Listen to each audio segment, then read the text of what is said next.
Episode 1, Creation and the Garden of Eden. In the beginning there was nothing, a vast emptiness, silent and formless. Then the voice of God pierced the darkness, "Let there be light."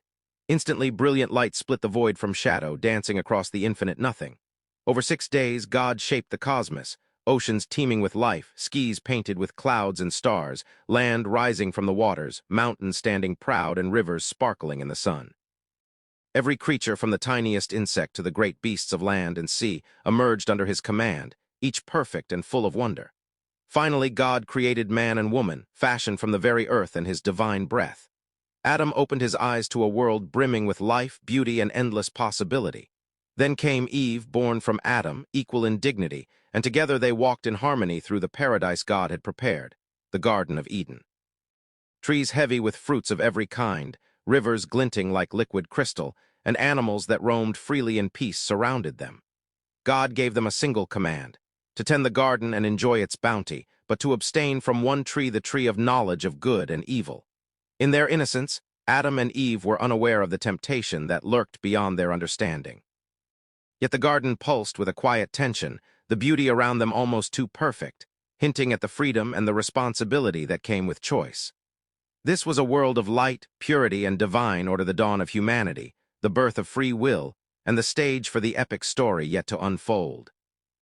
Episode 2, Cain and Abel. Adam and Eve continued to live in the land that God had given them, and they bore children. Among them were 2 sons, Cain, who worked the soil, and Abel, who tended flocks. As they grew, both brought offerings to the Lord. Abel offered from the firstborn of his flock, pure and heartfelt, and God accepted it. Cain brought an offering from the fruits of the soil, but it was not accepted. Cain's heart grew heavy with jealousy and anger. God spoke to him, "Why are you angry? Why has your countenance fallen? If you do well, will you not be accepted? Sin is crouching at the door, its desire is toward you, but you must rule over it." But Cain did not heed God's warning. In the field, overcome by envy, he struck down his brother Abel. Abel fell innocent and righteous, and his blood cried out from the ground. God confronted Cain, "Where is your brother Abel?" And Cain replied, trembling, "Am I my brother's keeper?" As punishment, God cursed Cain to wander the earth, yet placed a mark upon him to protect him from being slain. Cain left the presence of the Lord and settled in the land of Nod, east of Eden. There he built a city and named it after his son Enoch. Meanwhile, Adam and Eve bore more children, and the generations multiplied. Humanity spread across the earth, forming families, communities, and the beginnings of civilization. Yet the story of Cain and Abel remained a solemn reminder. The choices of men and women carry consequences, and even the first humans were capable of both faith and transgression. Episode 3, The Flood and Noah. As humanity multiplied on the earth, the Lord observed that the wickedness of mankind had grown exceedingly. Every imagination of the human heart was evil continually, and the earth was filled with violence. God grieved that he had made humanity and resolved to cleanse the world.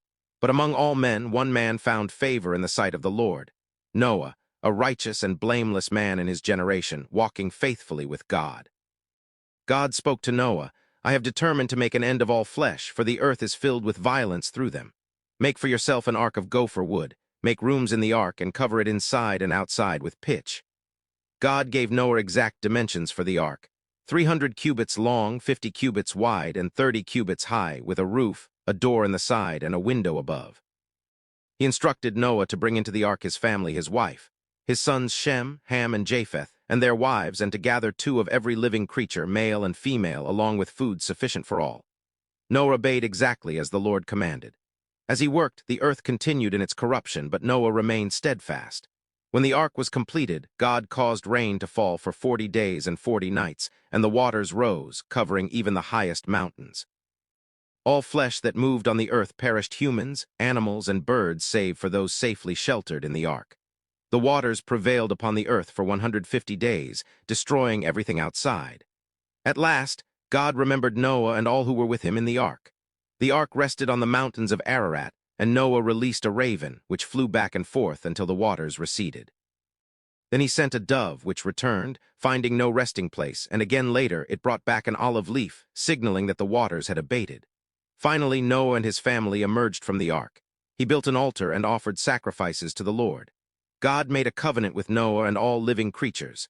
"Never again shall all flesh be cut off by the waters of a flood. The rainbow shall be the sign of the covenant between me and the earth." Noah's obedience preserved life on the earth. and from him all nations would descend, a new beginning for humanity in a cleansed and renewed world. Episode 4, The Tower of Babel and Nations Story Summary. Faithful to the Ethiopian Bible. After the flood, the descendants of Noah's sons Shem, Ham, and Japheth multiplied and spread across the earth. All people spoke a single language and used common words. As they traveled, they settled in a plain in the land of Shinar. There they said to one another, "Come, let us make bricks and bake them thoroughly. Let us build a city and a tower with its top in the heavens, so that we may make a name for ourselves and not be scattered over the face of the whole earth." They worked diligently, binding bricks with tar and raising the tower higher and higher. Their ambition was great, and their unity impressive. But God looked upon their work and saw that nothing would be impossible for them if they continued in this prideful unity. So the Lord decided to confound their language, that they might not understand one another's speech. Suddenly, words that had been common became confused, communication broke down, and chaos reigned among the builders. Unable to cooperate, the people ceased building the tower. The city was left unfinished, and God scattered them across the earth. The place became known as Babel, for there the Lord confused the language of all the earth. From these scattered nations, the descendants of Noah spread to every corner of the earth, forming diverse peoples, languages, and cultures, each with its own lands and boundaries. Thus, the story of the Tower of Babel stands as a testament to human pride and divine sovereignty. The unity of mankind can achieve great things, but only under humility and obedience to God. Episode 5, Abraham's Call and Covenant. After the generations spread across the earth, God called Abram, later Abraham, from the city of Ur of the Chaldees, saying, "Leave your country, your people, and your father's household, and go to the land that I will show you. I will make you a great nation, and I will bless you. Your name will be great, and through you all the families of the earth shall be blessed." Abram obeyed the voice of the Lord, taking his wife Sarai, his nephew Lot, and all his possessions, journeying into the unknown. He walked through deserts and plains, trusting in God's guidance. Wherever Abram camped, God appeared to him, promising, "To your offspring I will give this land." As Abram and Lot traveled, disputes arose between their herdsmen because the land could not support all their flocks in one place. To maintain peace, Abram proposed that they separate. Lot chose the fertile plain of Jordan and settled near Sodom, while Abram dwelled in Canaan, continuing his faithful journey. God spoke again to Abram in visions, promising, "Do not fear, Abram, I am your shield, and your reward shall be very great. Look toward heaven and count the stars, if you are able to number them. So shall your descendants be." Abram built altars to the Lord wherever he camped, worshiping him and trusting in the covenant. God confirmed his promise through a solemn covenant. "To you and your descendants, I give this land, from the river of Egypt to the great river, the Euphrates." Through Abraham's faith and obedience, a new chapter in the story of humanity began, a covenantal journey that would shape nations, faith, and history for generations. Episode 6, Abraham and Isaac. Years passed, and God reaffirmed his covenant with Abram, who had grown old. Sarai, his wife, had remained barren for many years, yet God promised that Abram's descendants would multiply exceedingly. In his faithfulness, God changed Abram's name to Abraham, meaning father of a multitude, and Sarai's name to Sarah, meaning princess. Despite their old age, God promised them a son. Abraham believed, and in due time, Sarah gave birth to Isaac, the child of promise. Abraham's joy was immense, for through Isaac, God's covenant would continue, and the nations of the earth would indeed be blessed. God tested Abraham's faith, saying, "Take your son Isaac, whom you love, and go to the land of Moriah. Offer him there as a burnt offering on one of the mountains I will show you." Abraham obeyed immediately, rising early the next morning with Isaac and 2 servants. They traveled together, carrying wood for the offering. Along the way, Isaac asked, "Father, where is the lamb for the burnt offering?" Abraham replied with faith and trust, "God himself will provide the lamb for the burnt offering, my son." Reaching the appointed mountain, Abraham built an altar and placed Isaac upon it. As he raised the knife, an angel of the Lord called to him from heaven, "Do not lay your hand on the boy or do anything to him. Now I know that you fear God, seeing you have not withheld your son, your only one, from me." Abraham looked up and saw a ram caught in a thicket by its horns. He offered the ram instead and named the place Jehovah-Jireh, meaning the Lord will provide. Through this ultimate test of obedience and faith, God blessed Abraham abundantly, reaffirming his covenant, that through Isaac, Abraham's descendants would become a great nation, inheriting the promises of the land and the favor of the Lord. Episode 7, Jacob and Esau. Abraham's son Isaac grew and married Rebekah, the daughter of Bethuel.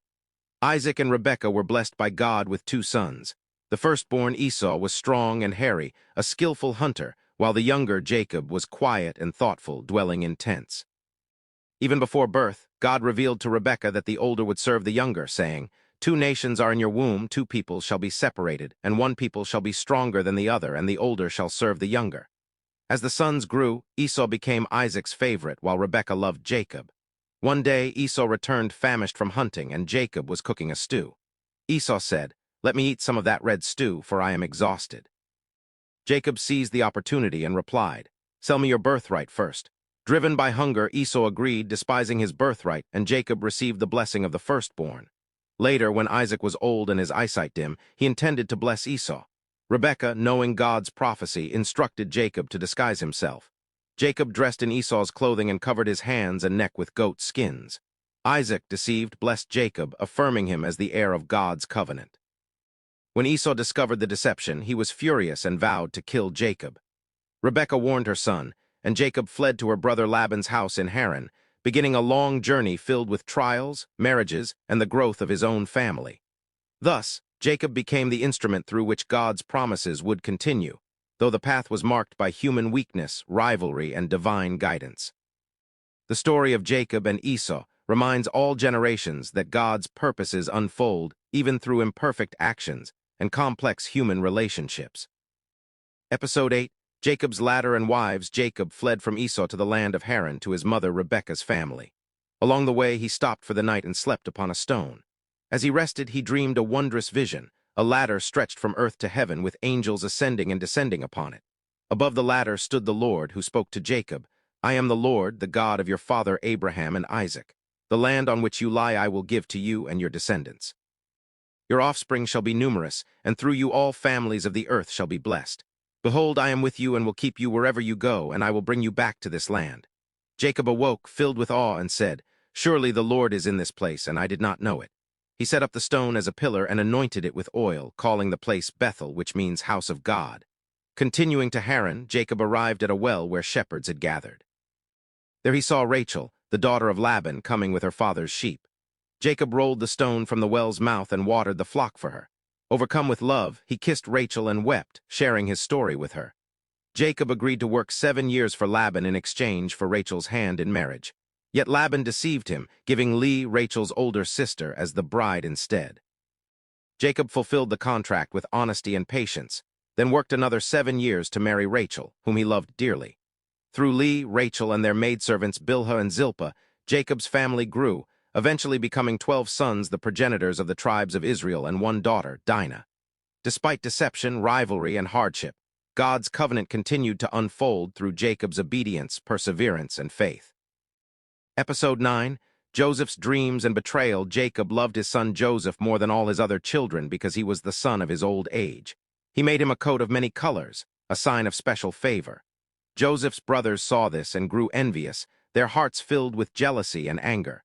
Joseph also had dreams that further inflamed their resentment. In one dream, he saw himself and his brothers binding sheaves in the field. His sheaf rose and stood upright, while his brothers' sheaves gathered around and bowed to it. In another dream, the sun, moon, and 11 stars bowed to him. When Joseph shared these visions, his father pondered them in silence, but his brothers hated him even more. One day, Jacob sent Joseph to check on his brothers tending the flocks. Seeing him approach, they plotted to kill him out of envy, but Reuben, the eldest, intervened, intending to rescue Joseph later. Instead, the brothers threw him into a deep pit. Later, they sold Joseph to Ishmaelite traders passing by who took him to Egypt. To conceal their deed, they dipped Joseph's coat in goat's blood and presented it to Jacob, who mourned deeply, believing his beloved son had been slain. Meanwhile, Joseph's journey in Egypt began, a path that would lead him through trials, false accusations, and eventual prominence. Yet even in betrayal, God's providence was at work, shaping Joseph's destiny and the future of his family. Episode 10. Joseph in Egypt. Family reunited. Joseph arrived in Egypt with the Ishmaelite traders and was sold to Potiphar, an officer of Pharaoh. God was with Joseph, blessing him in all that he did. Potiphar recognized his wisdom and integrity and placed him over his household. Yet Potiphar's wife coveted Joseph. She attempted to seduce him, but Joseph refused, remaining faithful to God. Angered by rejection, she falsely accused him of wrongdoing. Joseph was thrown into prison, but even there, God's favor remained with him, giving him wisdom to interpret the dreams of Pharaoh's servants. 2 years later, Pharaoh had troubling dreams that no one could interpret.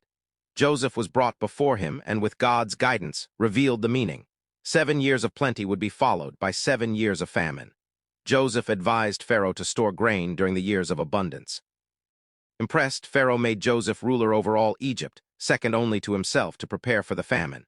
During the famine, Joseph's brothers came from Canaan to buy grain, not knowing the ruler before them was their brother. Joseph recognized them but did not reveal himself immediately. He tested their hearts, observing their repentance and concern for one another. Finally, Joseph revealed his identity. "I am Joseph, your brother, whom you sold into Egypt. Do not be distressed or angry with yourselves, for God sent me before you to preserve life." Overjoyed, the family embraced. Jacob, hearing that Joseph was alive, journeyed to Egypt with his household, and Pharaoh gave them the land of Goshen to dwell. Through trials, betrayal, and providence, Joseph's faithfulness and God's guidance reunited his family, preserving the line of Abraham and fulfilling the divine covenant. His story stands as a testament to God's providence, forgiveness, and the triumph of faith.